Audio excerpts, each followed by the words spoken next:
Hi there, it's Seb, and today I'm talking about obsession. I recently read Idle Burning by Usami, or Oshimoyu in Japanese, which I think just sounds great to say, Oshimoyu. And this is about a teenager who's obsessed with an idol. First, I wasn't really clicking with it because, I don't know, it's got a kind of YA-ish feel to it, and it's from a teenage point of view. And normally I really like teenage point of views, but it just had this sort of simplicity of the sort of way of talking about language and the language and everything, and it just wasn't really clicking for me. But then, maybe like 1/4 of the way in or something, or maybe even a bit earlier, it just clicked. And the thing that clicked was I realized how much the obsession that she has is really helping her get through, how good it is at helping her get through the struggles of daily life as a Japanese teenager girl. And once I've realized like kind of that really positive aspect on her life and how that made it all the more insidious, I thought, this is really good, this is really great. And it got me thinking of obsession in general. And I decided to make this list of characters from different books, like I often do when there's a theme that I particularly like, or a character trait or whatever. In one of my recent videos, I was talking about how since 2020 and I started this booktube channel, I'm sort of a born again reader. So I decided to stick to that, and I'm only gonna use books that I've read since I started this booktube channel. So books I've read in the past 4 years. I feel like I have kind of enough now that I don't need to draw on the time before that, which is sort of like ancient history, and they're not so fresh in my mind anymore. So we'll see, maybe from now on I'll only do books that I've read since 2020. But for now anyway, those are the characters that I'm going to draw on, starting with Akari from Oshimoyu. The book starts with the allegation on Twitter that this idol has hit a fan. He's like, I don't know if he slapped her or punched her or whatever, but he hit one of his fans. So obviously it's kind of really significant for our main character, who's completely obsessed with this guy, and like buys all the CDs, and it's a great kind of like, it shows you how a lot of things come together in this idol worship of like capitalism and body image and the benefits and the dangers of worship, especially when it's worshiping another human being, right? Who humans are like kind of not abstract, they're fallible. And also like something I liked about this is you kind of get an image of the actual idol himself, but only skewed through the fan, but still you kind of get a sense of who he is by the end of the book, which I quite liked, even though we can never really know him because there's obviously a big distance between our main character Akari and the idol whose name I forget. Anyway, I ended up really liking this book, and it's like kind of, I think, summed up in one of her descriptions where she's saying how she noticed that a lot of other girls around her were at this point in their life trying to strengthen like social groups and, you know, saving up money in their part-time jobs so they could go to the cinema with a friend and like looking at boys and so on. Whereas she, on the other hand, was kind of going in the other direction. Instead of going outwards, she was going inwards. She was kind of cutting away all these sort of superfluous connections and social relationships so that she could slowly focus more and more on what was basically the core of who she is, which is her love of this idol. And she sort of emphasizes it's not really a romantic love. She doesn't want to date him or anything like that. She just basically, like, he is almost like a substitute for herself. She doesn't need to focus on who she is or her problems in life, as long as he's there in her life. Like, I think she calls him her spine at some points. And there's another scene where she's in the car and her grandmother has died, and she's looking out the window and she puts in the music and she's listening to this guy singing, and as he's singing she's mouthing the words, and she kind of feels like the words are going like from his voice, like out of her mouth. So in a way she's just like a kind of empty shell, and like it brings her so much relief from all the pressures of everyday life, from having to deal with her mom and from her job and everything. It was really the way that her obsession with this guy gave her stability and a purpose in life, and, you know, like a meaning to get up every day and to move forward with her life, which made it really interesting for me. I don't know, I'm really interested in people who have a reason to live, which is like really, really specific. Like, I don't know, painting the same scene every day. I recently heard about an artist like that, or something like that. Because it can be a very healthy hobby, and you know, like kind of thing to do. And I guess because I'm not like that, I'm more of a dilettante, that I'm kind of envious in a way of people who can and just have one thing that's their thing and they really stick to it, and, you know, it gives them a kind of drive through life. And that's obviously it can be really healthy. But in this case, it isn't. But the overlap is super interesting for me. Next, I'm going to talk about this guy with the frying pan on the cover of Delicious in Dungeon. His name is Laios. This is a fantasy manga. I'm about more than halfway through it. I'm trying to catch up with the anime. I'm quite far ahead in the anime, so I know what's going to happen. But it's really fun going through the manga and kind of like reliving these scenes. Laios and his group of adventurers go down into a dungeon and fight a dragon. They're defeated by the dragon, and his sister is eaten by the dragon. However, in this fantasy world, it's possible to revive people who've died using magic. In fact, it happens all the time, as long as their body is sort of physically intact. So as long as she doesn't get digested by the dragon, which apparently can take up to a month or so, then they should be okay, as long as they can defeat the dragon to resuscitate her. So he and a few friends decide to go back into the dungeon and to get to the dragon as quickly as possible. They don't have any money and they don't have any food, so they decide to survive by eating the dungeon monsters, which adventurers usually would just fight and kill. Laios comes up with this idea as a way to save money, and he's the obsessed one here, basically, because the other people around him are really shocked by this idea. It's not normal, it's really weird actually, and he's so enthusiastic about finding different ways to cook and eat and prepare different creatures that live in the dungeon. He has a little cookbook or like a guidebook on how to prepare them. They soon meet somebody else, a dwarf called Senshi, who has the same enthusiasm for eating in the dungeon. But the difference between him and Laios is, although they're both passionate about it, he already has been doing it for many years. So for him, it's just a lifestyle. Whereas for Laios, he's never done this before. So he's always thinking about it. And one of the characters even makes a joke at the beginning, like, are you really in this for your sister, or was your main reason to come here and eat animals? And then he says, hey, I want to save my sister too.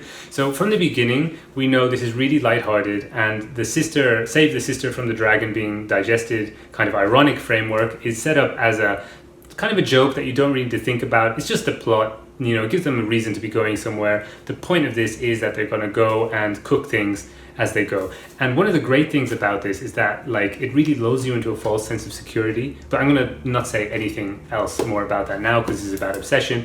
Laios is really cute. All the characters are really cute in this. They're really wholesome and fun and take care of each other, and they put up with each other even though they don't agree with each other, obviously, when it comes to things like eating whatever they find that tries to kill them, and that often looks like really horrible. But yeah, this is always got a nice little cooking chart as well, with the nutrition and the ingredients used and how to prepare the monsters and everything like that. This is a really, really fun series and a totally different kind of obsession. Something else I read since starting BookTube is Othello by Shakespeare. This was a reread for me. And in this play, I realized there's a lot of obsessed characters. There's Rodrigo, who's obsessed with somehow getting with the wife of Othello. So he hires this guy Iago to try and make that happen. Then there's Othello, who, after being kind of convinced by Iago, starts to believe that his wife has been unfaithful. So he starts getting completely obsessed over whether or not she is faithful. So, it's often, seen as a play about jealousy, which is true, but also is a really obsessive kind of jealousy. I think jealousy is something which has got loads of different types. That could be a different video maybe. But yeah, the most obsessive character clearly in this play is Iago himself. Why exactly is this guy so hell-bent on destroying Othello's life, right? Ostensibly, he says at the beginning, it's because he got passed up on a promotion that went to Othello instead of to him, which would be a delightfully petty reason. But we get the sense that there's something more going on here, although that's obviously part of it. There's also a racist element, which is really clear. There's also a homoerotic element where he gets this weird dream where they're sleeping together and their legs are kind of touching each other, and he relates all this. And there's also a homoerotic element in the way that he's but it feels like a seduction scene often when he's trying to convince Othello that his wife has been unfaithful to him. He sort of acts all coy, and then Othello, he's obviously kind of making Othello kind of interested. Oh, tell me more. And then he says, well, I can tell you this, but I can't tell you that. No, I can't say anything else. And it's very something is going on between these two men, right? And then, yeah, maybe he's just obsessed with Othello for reasons we don't know. Maybe it's just something mysterious that's greater than all of these little reasons put together. And that's one of the things that makes the play so like kind of fun to read, like trying to figure out what the heck is going on with Iago. He always says like, I'm this great scheming puppet master, I'm moving all the pawns on the chessboard, and like he's a real kind of edgelord. But it does feel like something else is going on there, which does make this a fascinating play in my mind. Next we have the horror novel Absorbed. This is about a woman who, well, it's not just a horror novel, but that's obviously part of it. But yeah, it's a woman who's incredibly insecure. She increasingly feels like her boyfriend is just like the main thing in her life, and she is just defined by her status as being Owen's girlfriend. In fact, I even don't remember her name. I remember the name Owen because it said so much, but I don't remember the main character's name. But yeah, eventually, and I say eventually, it's near the beginning of the book, she starts to feel that her boyfriend's going to leave her. So in a sex scene, she absorbs his body into her own body. He gets like sucked in, right?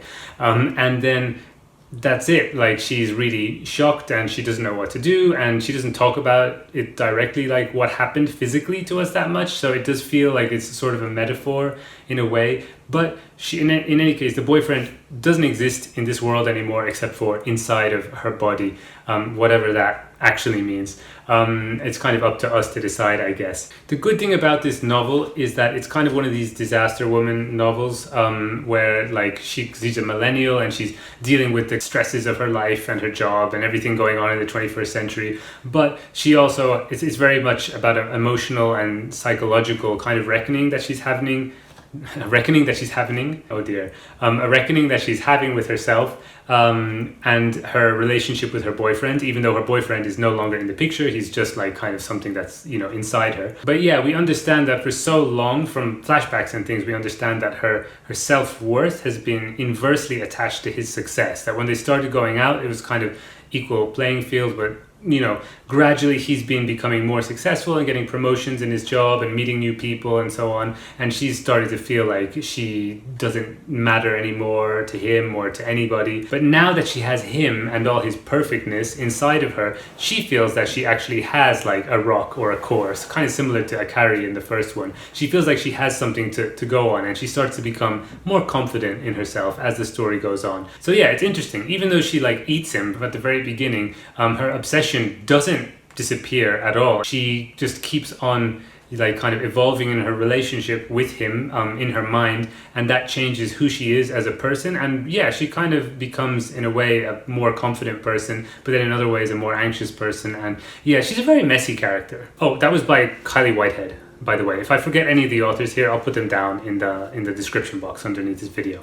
Next up is Ghost Wall by Sarah Moss. This is again like contemporary, but like set, well, it's contemporary and it's about a group of people who reenact, they do historical reenactions, or rather like a family who does historical reenactions of the Iron Age in Britain, in the UK, and they like go around the sort of Hadrian's Wall area, and they like team up with a group of anthropologists who kind of want to do their thing, to do like, I don't know, some research, some practical studies or whatever.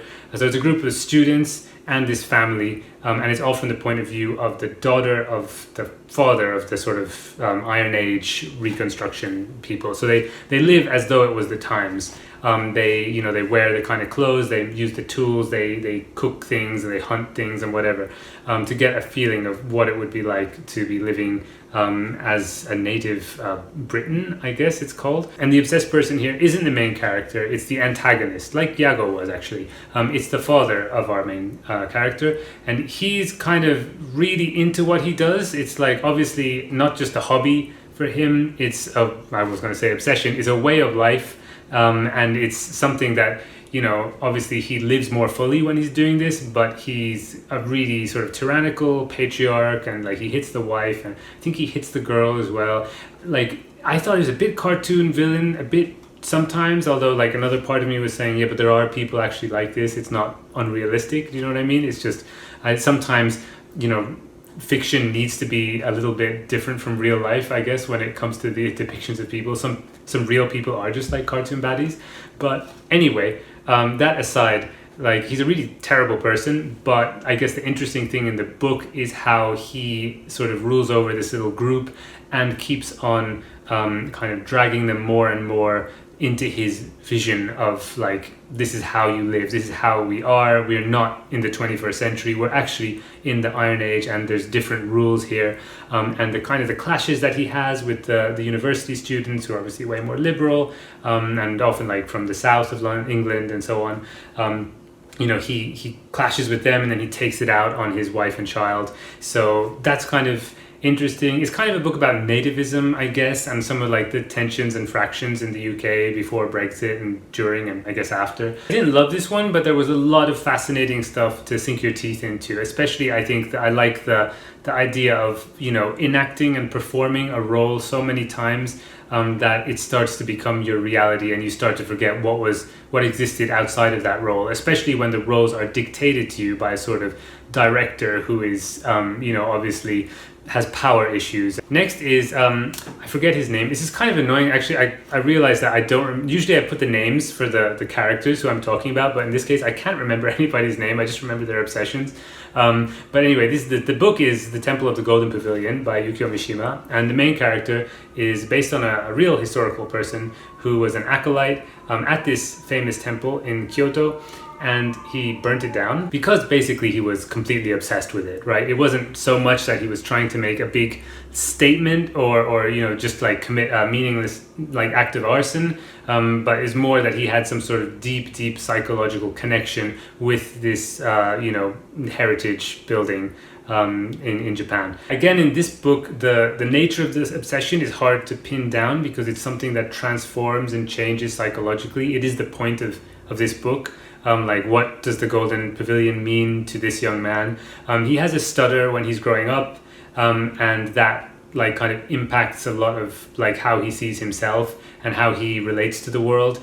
And then also with the Golden Pavilion, when he sees it at different points in his life, before he actually goes to start working as a young priest there, acolyte, right? Then like kind of junior priest, I guess, or monk maybe, someone who sweeps. but yeah, like it changes throughout his life, and it means different things at different points. He wanted to get bombed at one point by the Allies in World War II, because it's set during like just after World War II, well, during and after, I guess. And then at other points, he feels like it's the most beautiful thing in the world. There's some comedy even, like there's this one scene which I found absolutely hilarious where he's in the park and he's trying to seduce a girl and she's into it, and then he lifts her skirt and he sees the Golden Temple. It just obscures his vision and everything, and it appears to him in this moment of clarity which completely destroys his libido and kind of kills the moment basically, because it's like the purest, most beautiful thing ever. And you know, obviously that's all going on in his head, so this guy has issues, right? But they're all kind of worked out through these symbols, or at least kind of hidden within these symbols. So I think if you were like a Freudian or someone who's into psychoanalysis and, you know, dreams and what does this symbol mean and so on, this book would be like a gold mine, because it's basically just that, like all these symbols throughout his life and images building up meanings and kind of complicated, like intricate levels of like selfhood. It's quite philosophical and aesthetically pleasing as well. So yeah, a lot to get out of this one. The next one I'm going to talk about is actually the first book I ever spoke about when I made this channel, although that first video was an absolute disaster, so I've taken it down, which is why I took down a few of them at the beginning, like 3 I think, which is why I was just figuring out how to use the camera basically, and yeah, I couldn't talk to it very well. But that's why, even though this is technically my 100th video that I've made on YouTube, it says on the counter on my page like 94 or 95 or something like that. But anyway, the book is The Beast in the Jungle by Henry James, and it's about a guy who, well, let me tell you the beginning. The beginning is he's walking through this fancy house, and it's got like, I don't know, fancy stuff. It's a museum kind of situation, although I think it's just like a kind of elegant estate or something, and they just put loads of art in it and historical objects, and he's just walking around and looking at it, and it's got this magical feeling. It's, I don't know, I like museums. Anyone who likes museums would like this opening, I think. And he meets a woman who he sees her and she sees him, and they think they know each other, but they don't know where, and they kind of, you know, do the greeting, and then it's obvious that they both have run out of things to say, so this is the natural place for them to kind of go their separate ways. But both of them also still kind of don't want to go their separate ways, because there's something there that they can't remember or can't quite articulate, so they're finding excuses to stay standing together and like keep talking. And like, yeah, it's all written in a very kind of convoluted, almost watery sentence style that Henry James writes these weird, like grammatically correct but like long and strange sentences, which are, I think, quite fun to read, although maybe you wouldn't want to do it all the time, and I think it's not for everyone. But anyway, yeah, that's how it begins, and I think that setup is like kind of sets the tone for it. The obsession belongs to the guy, and he's obsessed with the idea that something catastrophic is gonna happen in his life, something that has never happened to anyone else in the world, that kind of sets him apart from all other humans for a sort of special fate.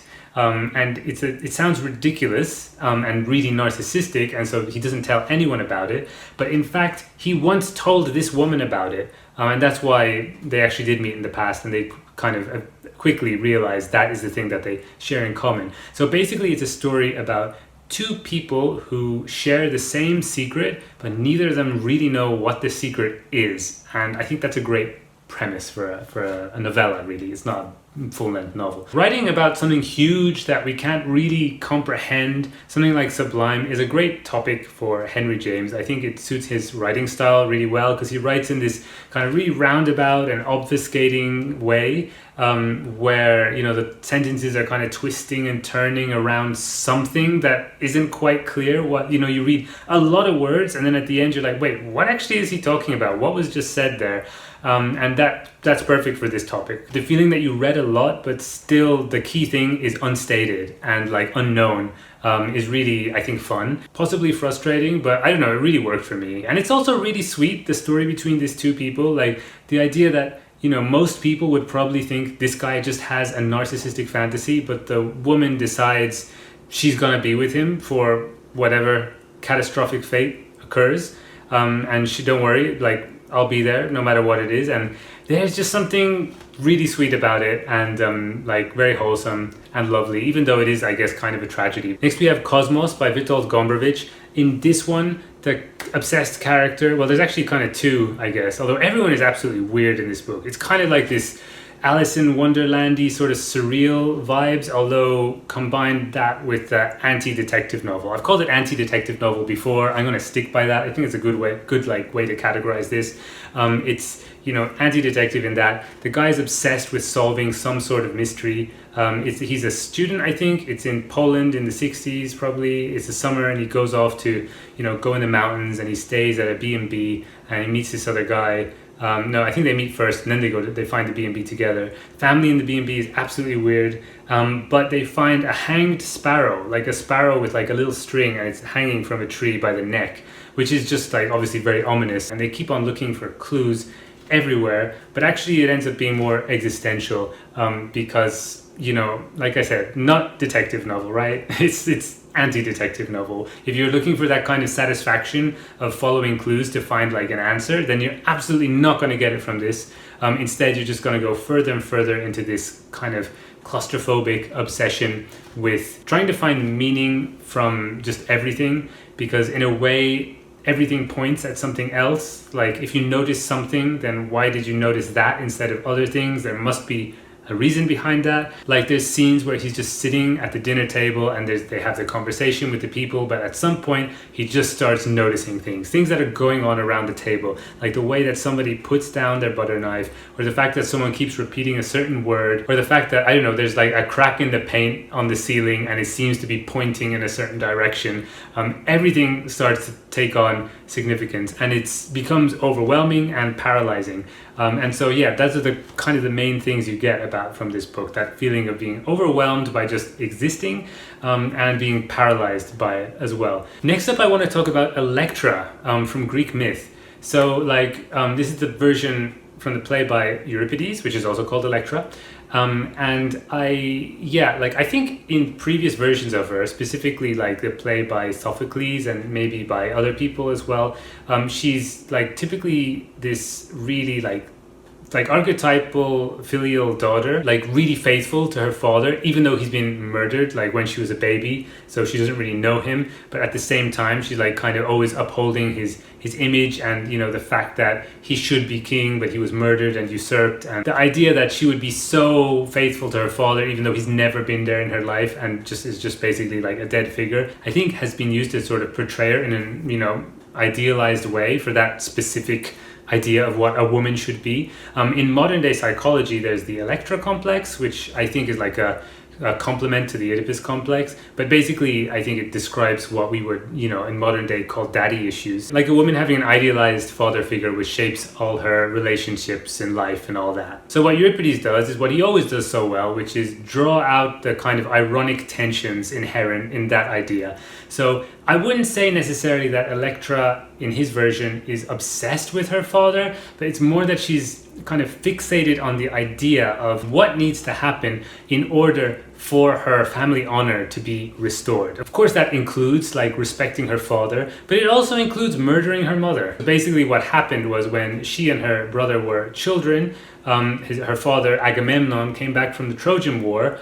His wife had taken a lover, you know, she's not going to just hang around for 10 years. He gets murdered in the bath. The lover is the new king, so she stays the queen. But obviously the children of Agamemnon represent his line, and so they're a threat for the future. So the brother gets exiled far away, and the daughter Electra gets married to a peasant so that, you know, she won't produce any nobly born sons who can challenge the king. So the play opens with the peasant husband, who is a kind of nice guy, and he insists he hasn't had sex with her, which is like kind of a fun opening to the beginning of the play. But yeah, when we see Electra as a teenager, she's obsessed not just about the past, but also about the future. She's kind of like a radical conservative, I think, because she basically thinks there needs to be really radical change, like a revolution or something, you know, violent change, in order for, you know, like the traditional values and order of the past to be restored in the present. Also, as a traditionalist woman, she sees herself as playing a really passive role in all of this change, which is actually really ironic because it's her incredibly strong will which is driving the story forward, and which is obviously stronger than any of the other characters that are there. Electra, perfect daughter or alt-right? You be the judge. And finally, Jarvis Cocker, the British musician and kind of like just personality. He's really famous in the UK. But he wrote the book, his memoirs, Good Pop, Bad Pop, which I read, I think just last year, which seems like ages ago. And yes, he's a real person. He's the only one on this list who isn't fictional. But the reason I've included him is because of how he formatted his memoirs, which is he goes to his attic and starts going through objects and, you know, deciding in the Marie Kondo way if he's going to throw them away or if he's going to cherish them and keep them and respect them and so on. And by going through the list, you start to realize that he's a serial hoarder and that he doesn't want to get rid of anything at all. And the reasons that he gives reasons that he wants to keep, you know, every little piece of trash, basically. But the reasons are really interesting because they reveal his life, they reveal the time, they reveal the British society going through that moment in time, whatever, and that comes just from a little gum wrapper sometimes, that's one of the objects, or his old, you know, glasses and like magazines and toys and bits of plastic and tat.